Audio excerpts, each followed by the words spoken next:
మన రైతుల గొంతు వినబడాలన్నా, మన నేతన్నల గొంతు వినబడాలన్నా, మన తెలంగాణ గొంతు వినబడాలన్నా, తెలంగాణ గొంతు వినబడాలన్నా అని ఎందుకంటున్నా అంటే, ముఖ్యమంత్రి ఏమో గుంపు మేస్త్రి, మీకు తెలుసు.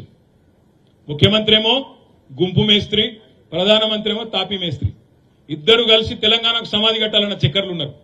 ప్రధానమంత్రి తాపీ మేస్త్రి, ముఖ్యమంత్రి గుంపు మేస్త్రి, ఇద్దరు కలిసి తెలంగాణ గొంతును బంద్ చేయాలి, ఖతం చేయాలి బీఆర్ఎస్ అన్న చక్కర్లో ఉన్నారు.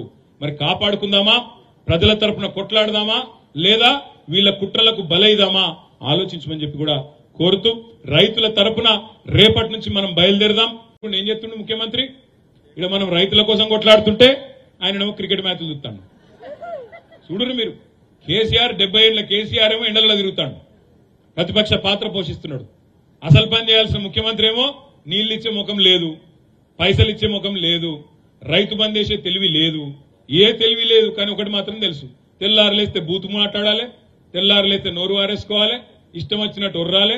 ఏమన్నంటే లంకె బిందెలు ఉన్నాయనుకుని వచ్చినా ఇక్కడ ఖాళీ కుండలు ఉన్నాయి. అయ్యా ముఖ్యమంత్రి గారు, లంకె బిందెల కోసం తిరిగేది, గడ్డపారలు పట్టుకొని తటపారలు పట్టుకొని నెత్తి మీద బట్టగప్పుకొని దొంగరాత్రి తిరిగేటోళ్ళు దొంగలు. ముఖ్యమంత్రులు మంత్రులు ఆ పని చేయరు. ముఖ్యమంత్రులు చేయాల్సిన పని ఏంటంటే, రాష్ట్రానికి ఆదాయం ఎట్లా తేవాలి, పెట్టుబడులు ఎట్లా తేవాలి, వచ్చిన పైసలను ఎట్లా సద్వినియోగం చేయాలి, ఉద్యోగాల కల్పన ఎట్లా చేయాలి, ఏ రకంగా ముందుకు పోవాలి ఆ ఆలోచన చేయాలి. ఇంకా సమస్య లేని ఇల్లు ఉండదు, పరిష్కారం లేని సమస్య ఉండదు. బంధాలు గొప్పవి, బాధలు చిన్నవి. మీ సమస్యని మేము పరిష్కరిస్తాం. రండి మాట్లాడుకుందాం.